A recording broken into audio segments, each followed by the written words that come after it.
안녕하세요, 여러분. 저는 올해로 60이 조금 넘은 여성이에요. 제가 이 나이에 이곳에 사연을 보내게 된 이유는 몇 년 전에 겪었던 아주 황당한 일을 말씀드리려고입니다. 정말 세상 살다 보니 별의별 일이 다 있어도 제게 이런 일이 일어날 것이라고는 상상도 하지 못했네요. 그럼 지금부터 제게 어떤 일이 있었는지 이야기를 시작해 보도록 하겠습니다. 저는 결혼을 일찍 한 편이에요. 그 당시에는 자유롭고 남자들을 만나 연애한다는 것은 생각하지 못했던 시기인지라 그저 한 남자를 소개받고 몇 번을 만나면 당연히 결혼을 해야 하는 줄로만 알고 있었죠. 그렇지 않은 사람들도 있었지만 적어도 저와 저희 가족들은 그런 생각을 갖고 있었답니다. 특히 저희 친정 아버지가 많이 무서우셔서 남자들하고 연애를 한다는 것은 상상도 하지 못했었어요. 자유롭게 누군가를 만나는 것도 눈치가 보일 정도였으니까요. 아버지가 자주 말씀하시는 말은 꼭 여자들은 이라는 말이 들어갔었거든요. 여자들은 이러면 안 된다, 저러면 안 된다 식으로 말씀을 하셨기 때문에 저는 늘 억압받고 자유롭지 못한 생각 속에 사로잡혀 있었는지도 모르겠습니다. 제가 학교를 끝나고 조금만 늦게 오면 아빠는 불같이 화를 내시며 말씀하셨어요. 아니, 여자애가 빨랑빨랑 안 들어오고 뭐하다 들어온겨? 어? 아빠, 그게요. 오늘 학교 끝나고 청소하고 그래서 늦게 끝났어요. 무슨 청소를 그렇게나 많이 해? 시간이 몇 시여? 저만 한 게 아니라요. 오늘 당번이 다 같이 한 거예요. 청소만 하고 빨랑 온 거 맞는겨? 여자애들은 빨랑빨랑 다녀야 되는겨. 무슨 말인지 알아? 네, 알겠어요, 아빠. 세상이 워낙 험하니까 그렇지. 내가 괜히 그러는 거 아니여. 알겠지? 자고로 여자들은 해지기 전까지는 무조건 집에 와 있는겨. 명심혀라. 이렇게 아빠가 화를 내시니 저는 그 당시에 친구들과 학교 끝나고 마음껏 놀아보지도 못했습니다. 제 위로 오빠 2명이 있었는데 오빠들은 밤 늦게도 잘도 돌아다니고 했는데 유독 저한테만 그렇게 대하셨죠. 밤늦게 돌아다니면 걱정이 돼서 그런다고 말씀을 하시기도 하셨지만 그때 당시에 저는 아빠의 그런 부분을 이해하기는 힘들었어요. 걱정스러운 마음도 물론 있으셨겠지만 시골에서 농사를 짓는 옛날 분이라서 그러신지 여자에 대한 고정관념이 상당히 많으신 것 같다고 생각이 들었답니다. 그런 아빠 밑에서 자란 오빠들 역시 저를 똑같이 대했어요. 중학교와 고등학교를 다닐 때에는 아빠보다 오히려 더 무서운 게 오빠들이었죠. 특히나 시골 작은 마을이었기 때문에 제가 다른 집 아들과 친하게 지내는 모습만 봐도 오빠들은 불같이 화를 냈어요. 야, 너 이놈의 기집애가 다 커서 어디 남자애들하고 그렇게 히히덕거리냐? 뭐라고? 그냥 친한 애들이잖아. 어렸을 때부터 한 동네에서 자란 애들. 그건 어릴 때 얘기고 네가 아직도 어리진 않잖아. 다 커가지고 남자애들이랑 그렇게 히히덕거리지 말라고. 오빠 왜 그래, 오빠까지? 오빠도 맨날 여자친구들하고 자주 어울려 놀고 그랬잖아. 왜 나만 안 되는 건데? 내가 뭘 어쨌다고? 야, 남자들은 다 똑같다고. 다들 이상한 생각하고 그러는 거라고. 아무도 믿지 말고 행실 똑바로 해. 여자면 여자답게 조신하게 있다가 시집이나 가라. 알겠냐? 오빠들 2명은 늘 저를 이렇게 답답하게 묶어놓는 편이었답니다. 오히려 나중에는 아빠가 별 말씀을 하지 않으셨는데도 오빠들이 제게 뭐라고 할 정도였으니까요. 도대체 자기들은 그렇게 여자들 만나서 잘도 놀면서 왜 저한테만 그러는지 저는 도무지 이해할 수가 없더군요.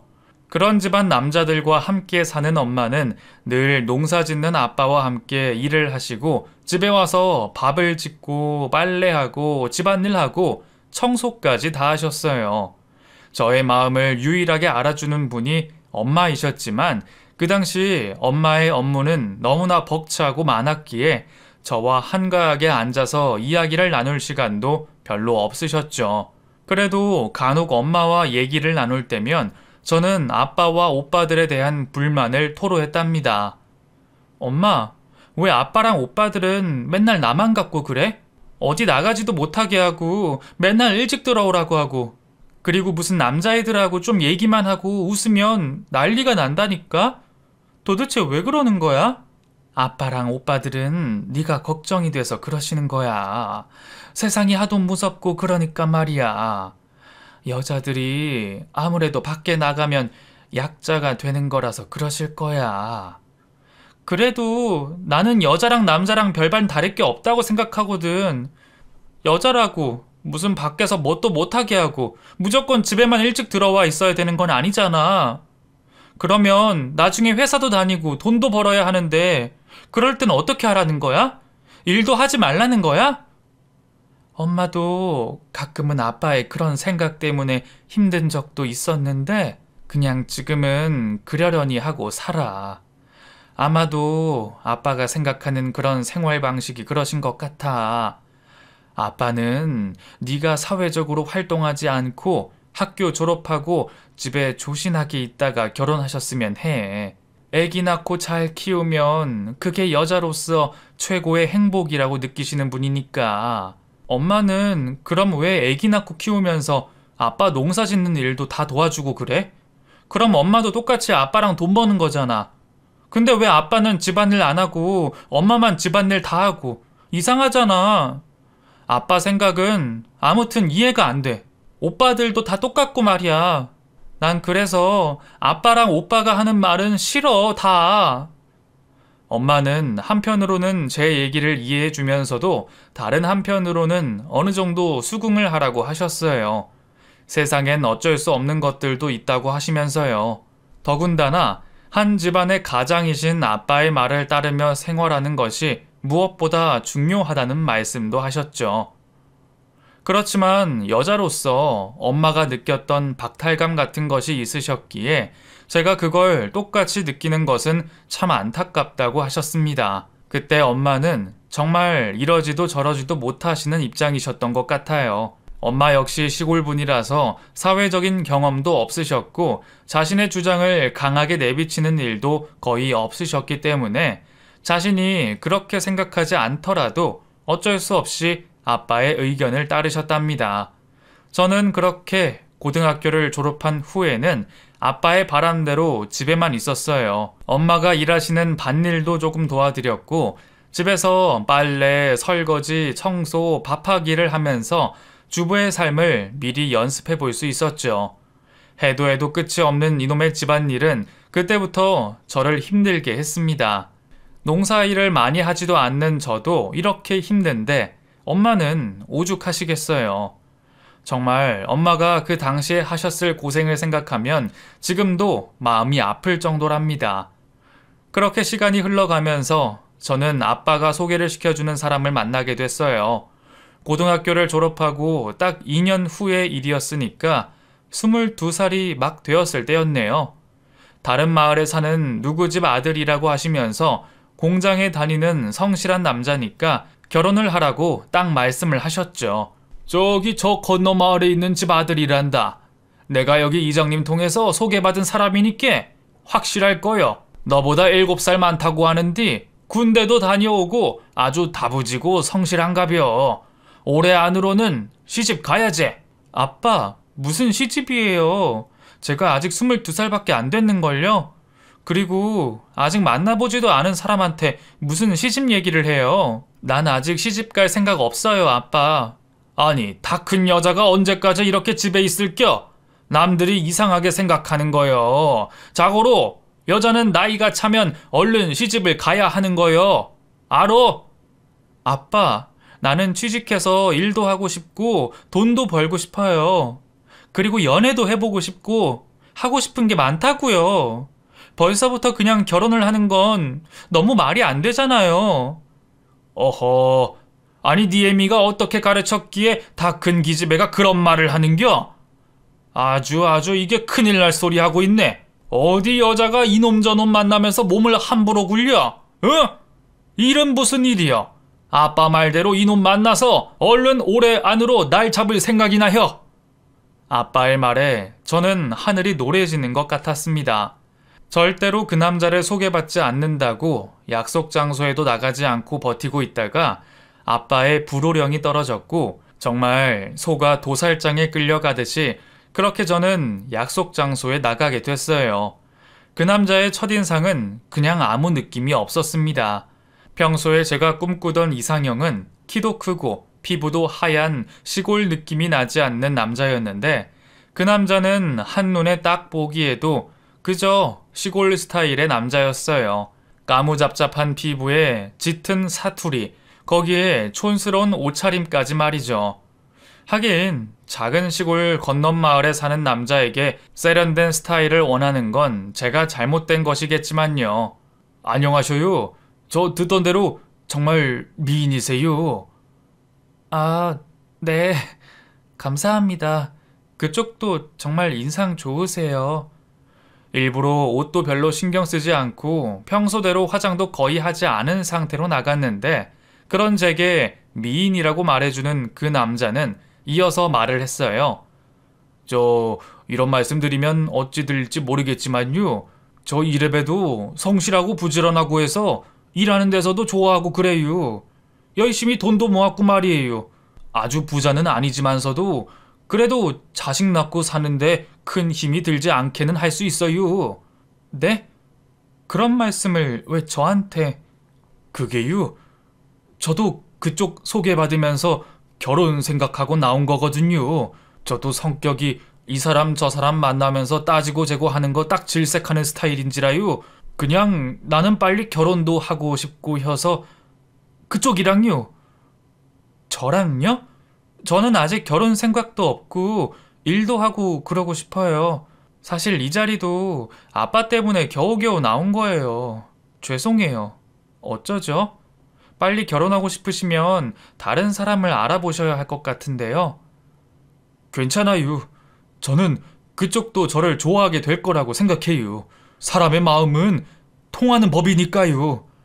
무슨 자신감인지 그 남자는 제게 당당하게 결혼을 빨리 하고 싶다고 말을 하더라고요. 제가 자신을 좋아하게 될 것이라는 말도 하면서 말이죠. 그 말을 듣고 저는 너무 어이가 없어서 할 말을 잃었답니다. 처음에는 그저 순박한 사람인 줄로만 알았는데 저돌적으로 그렇게 나오니 거부 반응까지 생기더라고요. 겨우 차만 함께 마시고 식사 자리를 거부한 뒤 집으로 향했어요. 왜 이렇게 일찍 왔냐는 부모님의 물음에는 거의 대답도 하지 않고 대충 둘러댔답니다. 또 제가 일부러 거절을 하고 그런 말을 했다는 것을 알게 되면 아빠의 불호령이 떨어질 것이 뻔하니까요. 그리고 그날 하루를 지나 다음 날이 되었는데 어제 맞선을 봤던 그 남자가 집에 찾아온 게 아니겠어요. 너무 깜짝 놀라 얼음이 되어버렸는데 이미 저희 아빠하고는 다 얘기가 된 듯 아빠는 반갑게 그 사람을 맞이해 주셨답니다. 어이구 왔는가? 여기로 들어오게나. 딱 시간 맞춰 잘 왔네. 저녁 함께 합세. 네 아버님 마침 배고팠는데 잘 된대요. 우리 애엄마가 얼마나 음식 솜씨가 좋은지 한번 보게나. 사위 사랑은 장모라고 하지 않나? 자네가 우리 집 사위가 되면 평생 아마 맛있는 거 많이 얻어먹을 수 있을겨. 하하하하. 네, 정말 감사합니다. 그 남자가 아빠와 다정하게 대화를 나누며 집으로 들어왔고 저는 어색하게 인사를 나눈 후 엄마의 저녁 준비를 도와드렸습니다. 식사 자리가 이어지며 아빠와 그 사람이 대화하는 것을 들어보니 그렇게 나쁜 사람 같아 보이지는 않더라고요. 워낙에 성실하고 부지런해서 일하는 공장뿐만 아니라 그 마을 동네 어른들에게도 예쁨을 받는 사람이었고 동네 혼자 사시는 어르신들이 어렵고 힘든 일이 생길 때면 가장 먼저 뛰어가서 해결해주는 그런 사람이었어요. 그래서 그 마을에서는 이 남자가 없으면 안 된다 싶을 정도라고 하는 얘기를 아빠가 다 알고 계시더군요. 오랫동안 알고 지켜봤던 그 남자가 평생 저와 함께 살 사람으로 괜찮아 보이셔서 소개를 시켜주신 것이라는 걸 알고 저는 조금은 마음의 문이 열리기 시작했습니다. 그저 아빠라는 사람은 무조건 빨리 시집이나 가라고 하는 고리타분한 생각을 갖고 있어서 답답하다고만 느껴졌는데 이런저런 것들을 알고 나니 긍정적인 생각도 들더라고요. 그렇게 그 남자에 대한 마음이 조금 열리기 시작한 후부터는 자꾸만 그 남자의 좋은 점만 보이기 시작했어요. 저희 집에 아주 자주 인사를 드리러 왔고 제게 촌스럽지만 따뜻한 장갑과 목도리도 선물로 해줬답니다. 몇 번 저희 집에 찾아온 이후에는 밖에서 시간 약속을 잡아 따로 만남을 가졌고 5번 정도 함께 밥을 먹고 난 후에는 결혼 얘기가 오갔어요. 워낙에 아빠와 그 남자의 집하고는 잘 아시는 사이였기 때문에 따로 결혼을 준비하면서 힘든 과정은 전혀 없었습니다. 오히려 집안의 경사가 난 일이니 모든 사람이 즐거워하는 분위기만 계속됐죠. 저도 그 사람이 싫지는 않았어요. 촌스럽긴 했지만 워낙 착하고 성실한 사람이라서 남자로서 듬직하다는 생각은 있었죠. 다만 여자라도 취직도 하고 밖에 나가서 돈도 벌면서 사회 경험을 하고 싶은 제 꿈은 무너지고 말았습니다. 아가씨 때도 이루기 힘들었던 집안 환경이었는데 결혼까지 하는 마당에 그 일이 어떻게 가능하겠어요. 저는 그렇게 번갯불에 콩을 구워 먹듯이 결혼을 하게 됐고 남편이 다니던 공장과 가까이에 있는 곳으로 신혼집을 차렸습니다. 그곳은 친정과 시댁이 모두 멀지 않는 곳이었기 때문에 결혼하고 나서도 저는 자주 친정과 시댁을 왔다 갔다 할 수 있었어요. 양가 부모님 모두 하루라도 빨리 자손을 낳으시길 바라셨기 때문에 저희 부부는 결혼 후 바로 아이를 가지려고 계획을 세웠습니다. 결혼만 하면 당연히 아이는 바로 생기는 것인 줄만 알고 있었죠. 몇 달이 지나고 1년도 지났는데 이상하게 저희에게는 아이가 생기지 않는 겁니다. 여보, 생각보다 아이를 갖는 것이 힘이 드네요. 벌써 결혼한 지 1년 반이 지났는데 말이에요. 그러게나 말이요. 당신 저기 내일 한약방 가서 한약 한 재 지어. 내가 돈 줄 테니 말이요. 한약은 무슨 한약이에요. 난 아직 나이도 어리고 일도 안 하고 건강해요. 한약 먹으려면 당신 거 지어 올게요. 자고로 여자가 몸이 따뜻하고 해야 애가 잘 들어선다고 하니께 그런 한약 꼭 지어 먹어봐. 우리 엄니도 옛날에 한약 지어 먹고 아이 생겼다고 얘기 들은 것 같아. 응? 알았지? 남편은 제게 한약을 한 재 먹을 것을 권했고 저는 그 후로 한약도 먹어보고 어른들이 얘기하는 미신도 그대로 따라해 보면서 여러 가지 노력을 했어요. 하지만 아쉽게도 아이는 생기지 않더군요. 사람이 마음이 그렇게 불안하고 하니 어째 더 잘 안 생기는 것만 같고 결혼한 지 5년이 지나도록 아이가 생기지 않자 저희 부부는 엄청난 스트레스를 받기도 했어요. 특히나 동네 어르신들이 저희를 볼 때면 늘 자식에 대한 얘기를 하셨는데 아무리 걱정이 돼서 말씀을 해주신다 해도 똑같은 말을 반복해서 들으니 정말 참기가 힘들더라고요. 아유, 하늘도 무심하시제. 어째 저런 착한 사람한테 자손을 안 주시고. 금방 생기겠죠, 어르신. 너무 걱정 마세요. 아니, 젊은 사람들이 아무 문제도 없는데 5년이 넘도록 안 주시면 하늘이 무심한 거 아니여? 어디 가서 굿이라도 해야 하는 거 아니여? 네? 아니에요. 곧 좋은 소식 있겠죠. 아니, 이렇게 착하고 효자 효부인데 말이제. 부부는 자고로 자손을 낳아야 오래 함께 사는겨. 나이 들면 자식 보는 낙밖에 없는 것인디 어째 애도 없이 이렇게. 이런 말들을 들으며 저는 그 세월을 버텼습니다.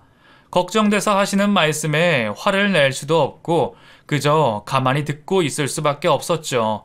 애가 타는 6년이라는 시간이 지나 저희 부부는 결국 임신을 할 수 있었어요. 처음 아이를 가진 것을 알고 난 날 얼마나 기쁘던지 남편이랑 둘이 얼싸안고 눈물을 다 흘렸던 기억도 나네요.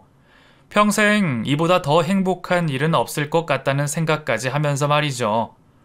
임신 기간 내내 남편의 지극정성으로 돌봐줌으로 인해 저는 아주 편안하게 보냈어요. 온갖 집안일을 도맡아 하면서 공장 일이 끝나면 제가 먹고 싶어 하는 음식까지 사다 주는 세상 다정한 남편을 만난 것이 너무 행복하게 느껴졌습니다.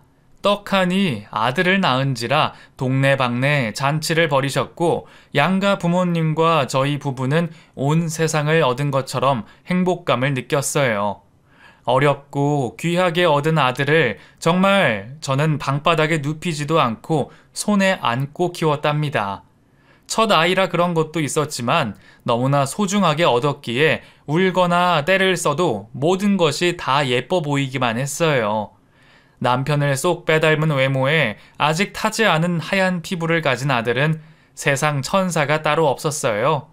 성격적으로 크게 투정을 부리는 법도 없었고 말도 빨리 했고 걸음마도 빨리 뗐으며 나중에는 한글도 굉장히 빨리 배웠죠. 모든 것을 빨리 하게 된 이 아들을 저희 부부는 특별하게 생각했습니다. 시골 작은 마을에서만 살고 있는 저희 부부는 아이를 좀 더 좋은 환경에서 키우고 싶어 이사를 감행했고 시내에 있는 큰 도시로 이사를 가게 됐어요.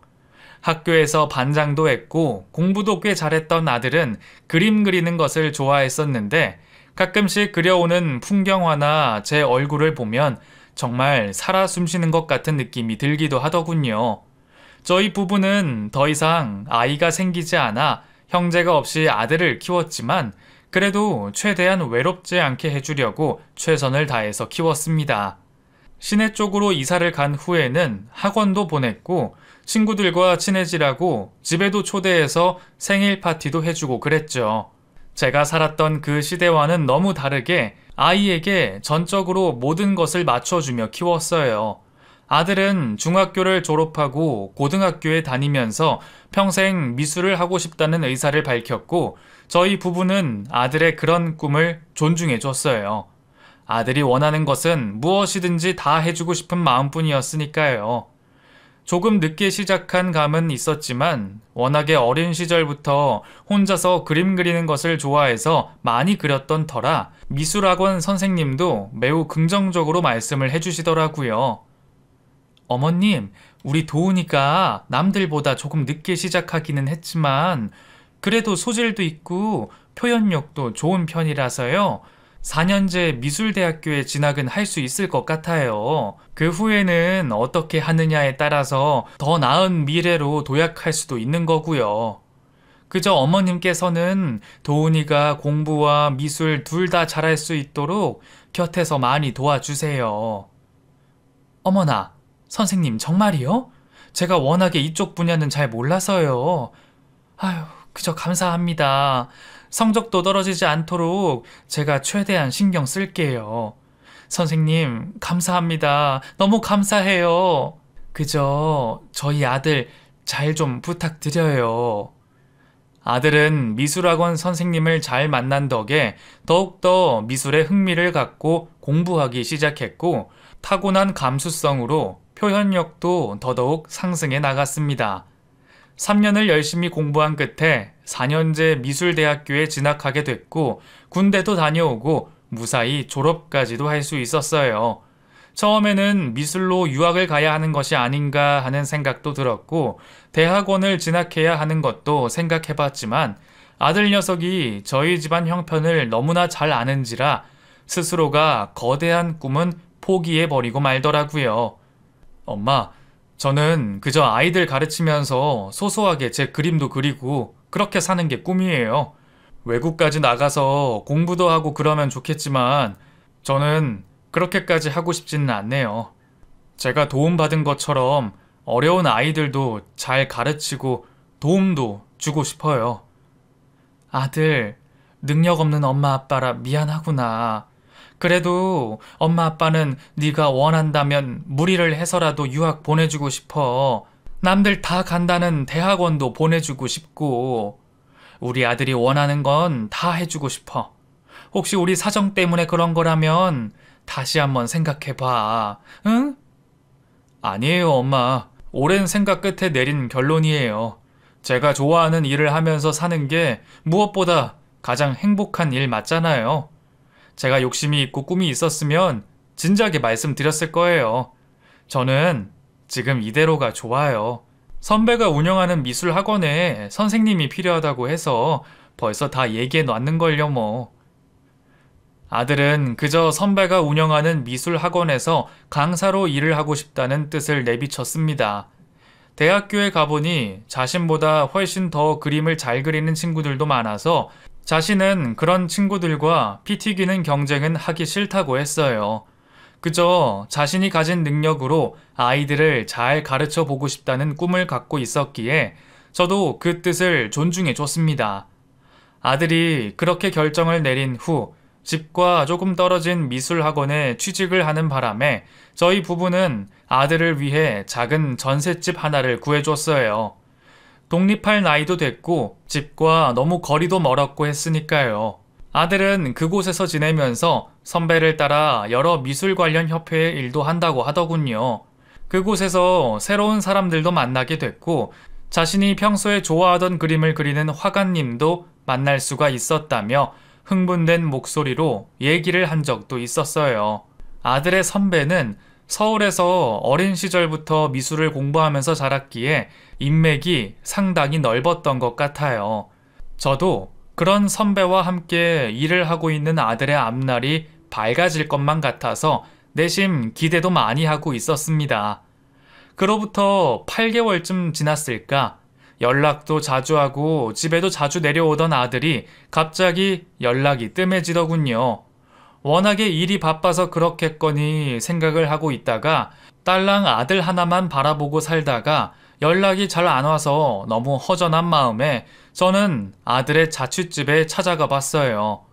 현관벨을 눌렀더니 웬 낯선 여자가 떡하니 나오는 겁니다. 저는 너무 화들짝 놀랐고 아들을 찾는다는 말을 하자 그 여자는 자신은 이사 온 지 얼마 되지 않았고 혼자 살고 있다고 말을 하더라고요. 분명히 저희 부부가 직접 구해준 집인데 이사를 가다니 너무 당황스러웠죠. 놀란 마음에 아들에게 바로 전화를 걸었더니 아들은 미안하다고 하며 사정이 있었다는 말을 했습니다. 엄마, 그게요. 저 죄송해요. 사실은 지금 제가 여자친구 집에 잠시 살고 있어요. 뭐? 여자친구? 아니, 너 여자친구 생겼었니? 그럼 지금 여자친구랑 동거를 하고 있다는 말이야? 그게요, 좀 그렇게 됐네요. 너무 갑작스럽게 일어난 일이라서 이번 주에 제가 내려가서 설명드리려고 했는데. 아니, 아들아. 엄마 지금 너무 놀라고 당황스러워서 도대체 아들 말이 귀에 들어오질 않아. 이게 무슨 일이야?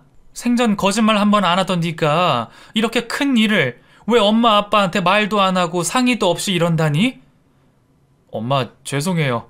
일단 제가 이번 주에 내려갈게요. 그때 다 설명드릴게요. 아버지한테도 잘 좀 말씀해 주세요, 엄마. 아들은 정말 깜짝 놀랄 만한 말을 전했습니다. 여자친구를 갑자기 사귀게 됐는데 자신의 전셋집을 빼고 여자친구의 집에서 함께 동거를 한다니 저로서는 도저히 이해하기가 힘들었죠.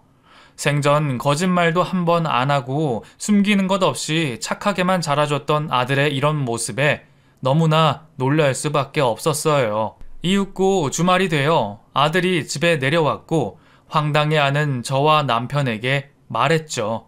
저기 아버지, 엄마, 실은 여자친구가 미술 학회의 임원진인데요.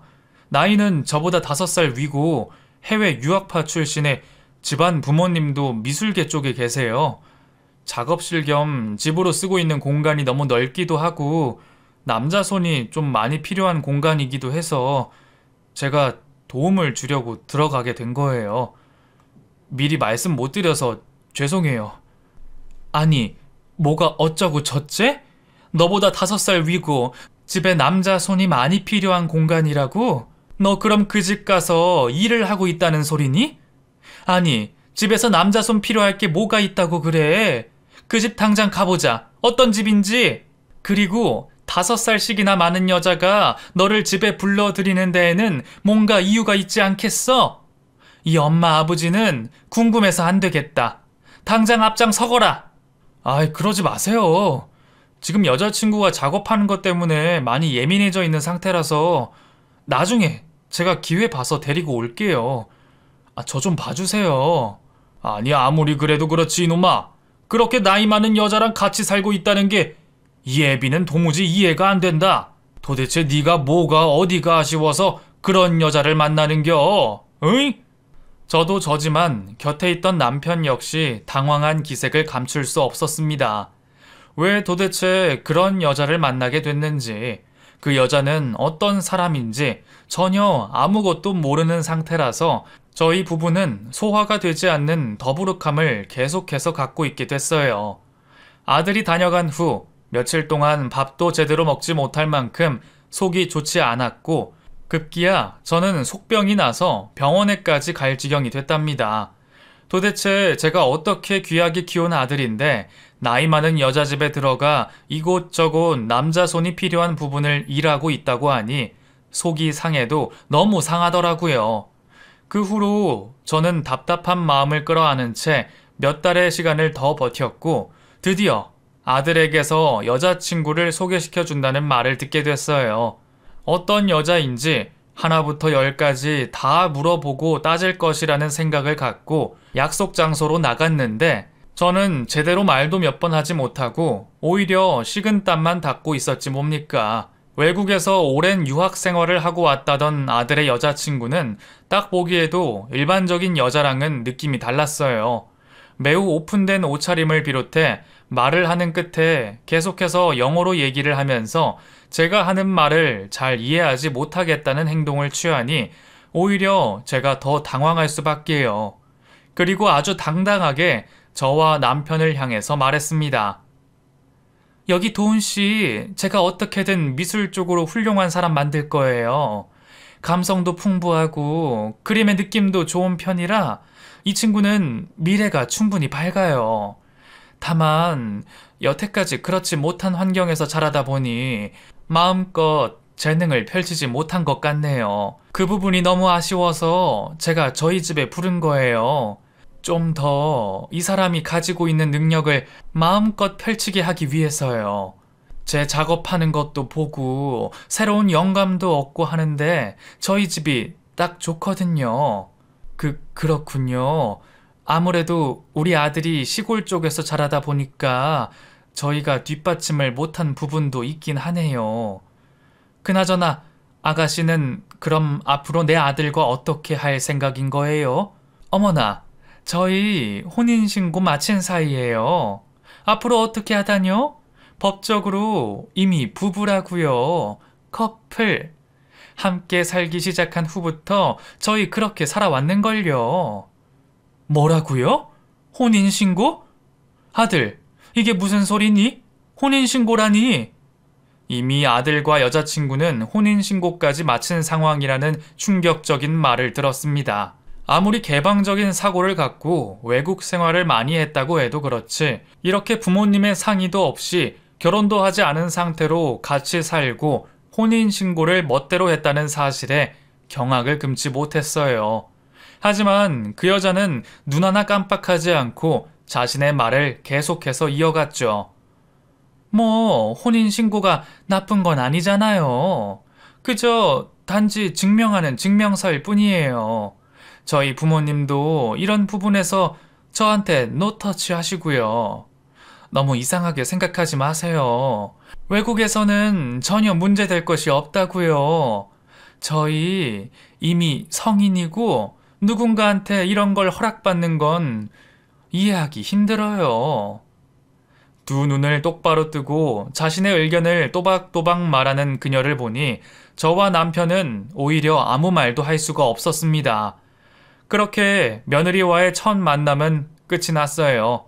소개를 시켜주는 자리인지 허락을 받는 자리인지 그런 것도 아무것도 모르겠고, 그저 자기네들은 혼인신고까지 마친 상태라고 제게 통보를 하는 자리인 것 같았습니다. 황당하고 또 황당해서 일주일을 끙끙 앓아 누웠고, 남편도 속이 상한지 아무 말도 하지 않고 며칠 내내 술만 마시고 있었죠. 금이야 오기야 어렵게 낳은 아들 하나를 뺏긴 기분이랄까, 배신감이랄까, 여러 가지 감정이 혼재된 채로 저희는 며느리를 맞이할 수밖에 없었습니다. 그 후 며느리의 뜻에 따라 사돈집의 으리으리한 마당 정원에서 양가 부모와 친척만 모인 채로 하우스 웨딩인지 뭔지가 열렸고, 저희 부부는 주변 지인들에게 아들이 결혼했다는 사진밖에 보여줄 수가 없었습니다. 아무리 가진 것이 많고 능력이 있다 해도 시부모를 이런 식으로 무시하는 며느리와 사돈댁을 이해하기가 힘들더라고요. 하지만 워낙에 미술 쪽에서 명망도 있고 능력도 있는지라 저희 아들의 미래를 잘 해준다고 하니 솔직히 그 부분 때문에 참을 수밖에 없었습니다. 아들을 그렇게 빼앗긴 것처럼 결혼을 시켜놓고 마음이 어찌나 쓰린지 생전 없던 위험까지 걸려버리고 몸도 말이 아니었죠. 먼저 전화를 해도 잘 받지 않는 아들, 그리고 생전 전화 한번 하지 않는 며느리, 손주는 언제 낳을지 기약도 없이 기다리기만 하는 상황에 저희 부부는 점점 지쳐갔어요. 특별한 날이 있을 때도 저희가 먼저 아들이 살고 있는 그 집에 가서야 만날 수가 있었죠. 그렇게 아들의 결혼 생활이 2년쯤 지속됐을까 가끔씩 보는 아들의 모습이 점점 이상해지기 시작했습니다. 제 뱃속으로 낳은 자식인데 제가 왜 모르겠어요. 슬슬 눈치를 보면서 말도 제대로 하지 못했고 선배가 운영하던 미술학원에 더 이상 출근하지 않는다는 말도 들었죠. 특히나 며느리가 대동하는 자리에서는 며느리의 눈도 제대로 마주치지 못한 채로 손발을 벌벌 떨고만 있더군요. 생전 그러지 않던 눈 깜빡거림 같은 증상도 생겼는데 나중에 알고 보니 이게 틱이라고 하는 것이더라고요. 게다가 말도 더듬더듬 하는 것이 꼭 무슨 약간 모자란 사람처럼 행동을 하더군요. 그런 모습을 지켜보는 저는 아들의 눈을 마주치며 이런저런 얘기를 해봤지만 아들은 제 말에는 귀를 기울이지도 않고 계속 딴 얘기만 했습니다. 그리고는 며느리가 무슨 말 한마디만 하면 벌벌 떨면서 안절부절 못하더니 급기야는 무슨 며느리가 조종하는 인형처럼 행동하는 모습도 보였습니다. 그런 모습을 서너 번 본 저는 뭔가가 너무 수상했어요. 사람 하나를 바보로 만드는 것이 아닌가 싶기도 하고 도대체 아들네 집에서 무슨 일이 일어나길래 얘가 저렇게 된 건가 싶었죠. 며느리는 그저 저희 부부가 무슨 말만 하면 잘 몰라서 하는 말이다. 아티스트의 세계는 원래 이렇다는 등 이런저런 말들로 둘러대면서 저희를 무시하기만 했었기에 저는 더 이상 참고 있을 수만은 없었습니다. 제 아들에게 도대체 무슨 일이 일어나고 있는지 제 두 눈으로 직접 확인해야 했어요. 저는 아무 말도 하지 않고 어느 날 갑자기 아들이 살고 있는 집으로 찾아갔습니다. 작업실과 집을 함께 쓰고 있는 그 집은 결혼 전부터 며느리가 혼자 살고 있던 집인데 마당에 큰 개 2마리를 기르고 있었고 넓은 마당에 지하실까지 따로 갖춰져 있을 만큼 넓고 부유한 형태였어요. 다만 작업을 한다는 핑계로 온 집안을 어두컴컴하게 해놓고 빛이 잘 통하지 않게 한다는 것이 단점이긴 했죠. 택시를 타고 아들 집으로 가서 문 앞에 서서 초인종을 눌렀습니다. 그랬더니 그 순간 평소에는 개집에 묶여있던 큰 개 2마리가 마당을 뛰어다니며 저를 보고 시끄럽게 짖고 있는 거예요. 저는 너무 무섭기도 하고 불안한 마음이 들기도 했지만 얼른 제 아들의 상태가 궁금해서 계속해서 초인종을 눌렀죠. 시간이 지나도 아무 인기척이 없자 저는 며느리와 아들에게 전화를 걸었습니다. 둘 다 전화를 받지 않고 있던 그 찰나 순간 겁에 질린 아들의 목소리가 들리는 거예요. 저리 가까이 오지 마! 희미하게 들려오는 아들의 목소리에 현관문에 귀를 갖다 대면서 아들의 이름을 불렀어요. 아들, 도훈이니? 응? 너 거기 있는 거야? 있으면 대답 좀 해봐. 엄마, 나 무서워. 뭐? 그게 무슨 소리야? 뭐가 무서워? 응? 말을 좀 해봐. 아들아, 아들. 걔 무서워, 엄마. 나 못 움직여. 나 살려줘요. 아들이 울면서 떨리는 목소리로 살려달라는 말을 했고 저는 그 순간 이성을 잃었어요. 그리고 얼른 그 주변 마트에 있는 아저씨한테 도움을 요청해서 열쇠 수리공을 불러달라고 했죠. 한 10분쯤 지났을까? 마침 열쇠 수리공 아저씨가 그곳에 도착해서 현관문을 열었는데 저는 정말 그 자리에서 실신하는 줄 알았습니다. 멀쩡한 제 아들이 커다란 계집에 계목줄을 차고 들어가 앉아 있더군요. 어머나 세상에, 어머나 이게 무슨 꼴이야? 세상 천지에 어째 이런 일이? 어머나 어머나, 우리 아들, 네가 왜 여기 있어? 엄마, 엄마. 아이고, 아저씨, 여기 우리 아들 좀 살려주세요. 얼른 경찰 좀 불러주세요. 제발요. 아이고야 세상에. 황당한 모습에 열쇠 수리공 아저씨는 아들에게 채워져 있던 계목줄을 풀어줬고 아들은 그 자리에서 그만 털썩 쓰러져 버렸습니다.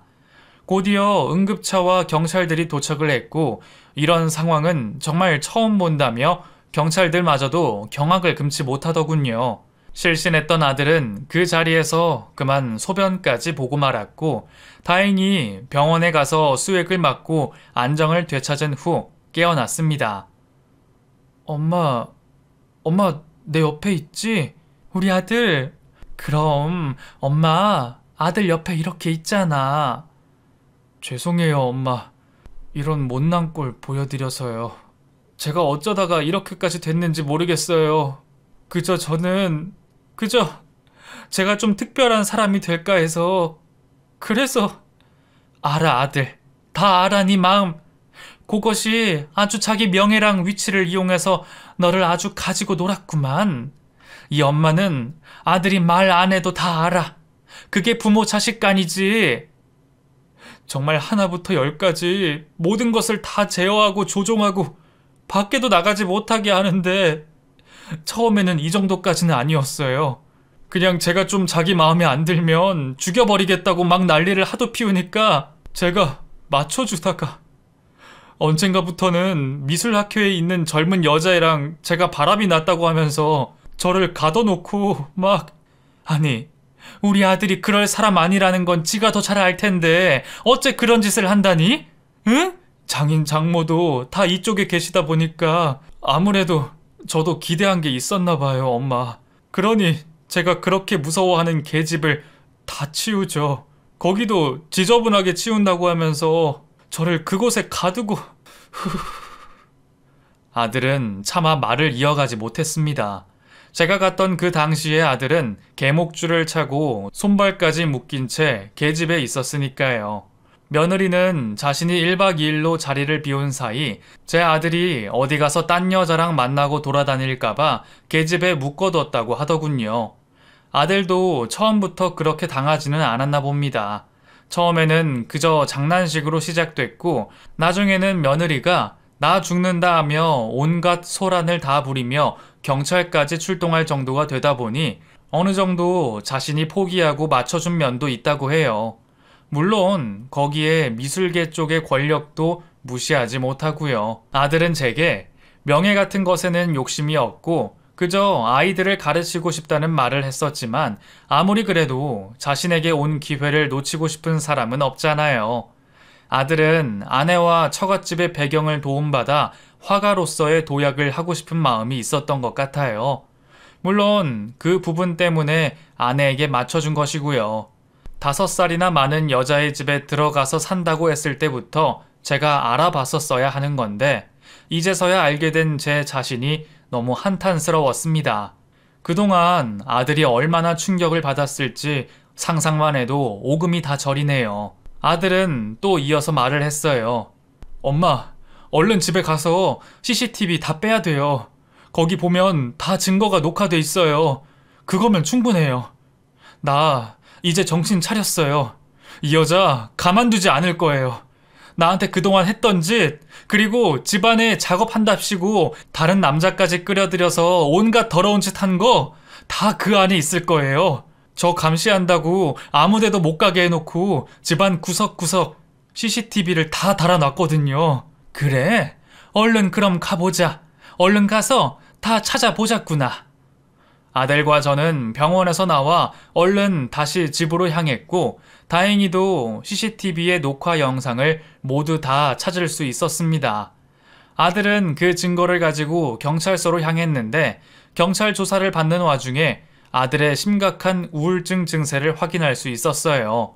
더욱이 다음날 며느리가 경찰서에 오자마자 또다시 벌벌 떨면서 안절부절하며 이상한 증상을 나타냈거든요. 이혼 소송 중에 나타난 며느리라는 여자 역시 강박 증세와 더불어 심각한 의부증과 환청까지 들리는 정신병이 있는 것으로 확인이 됐습니다. 그리고 외국 유학 시절부터 정기적으로 정신과 약을 복용했던 것도 모두 드러났어요. 제 아들을 군림하면서 점점 바보로 만들어가던 며느리의 행동들이 고스란히 담겨져 있는 CCTV를 가지고 결국 아들은 이혼 소송을 마쳤습니다. 그 과정 중에서도 저희 집까지 찾아와 아들에게 또다시 바보 취급을 하면서 새로운 인생을 살 기회를 버리지 말라며 소리치는 그 여자에게 저는 단호히 말했어요. 야, 이년아, 새로운 인생? 널 만난 것이 내 아들, 우리 집안의 최악의 실수다. 어디 사람을 뭘로 보고? 이년아, 너 그딴 식으로 인생 살다가 언젠가 천벌 받는다. 알겠냐? 니네 부모랑 너랑 아주 똑같이 개집 들어가서 개고생하는 꼴을 내가 언젠가는 꼭 보게 될 거요. 그러니 정신 똑바로 차리고 살아라. 알겠냐?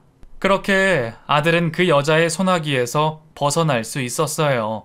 아들을 데리고 저희 부부는 이사를 감행했고 어느 시골 작은 마을에 터전을 잡고 아들의 마음의 병이 낫도록 최대한 노력했습니다. 그리고 그 병이 거의 나아질 때쯤 작은 미술 학원을 오픈했고 한켠에는 작은 작업실까지 마련해줬어요. 아들은 점차 회복되면서 예전에 그 착하고 다정다감한 모습을 되찾아갔고 마음의 안정도 찾아갔답니다. 지금은 어떻게 살고 있는지 궁금하시죠? 아들은 그 후로 착하고 참한 여자를 만나 결혼을 해서 아이 둘 낳고 행복하게 잘 살고 있어요. 새 며느리도 고등학교 때까지 미술을 공부했었기에 학원을 함께 운영하고 있고 저희 부부에게도 얼마나 잘해주는지 모릅니다. 덕분에 저는 두 손주 녀석을 봐주느라 눈코 뜰 새 없이 바쁜 나날을 보내고 있고요. 사람의 인연은 다 따로 있는가 봅니다.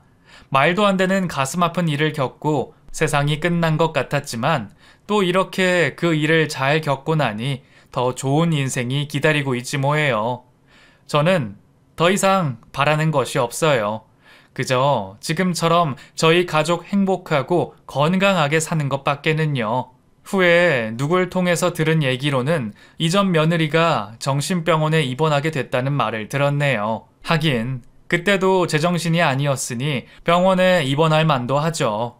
죄짓고는 못 산다고 하잖아요. 다 자신의 죗값을 치르는 것이라고 생각합니다.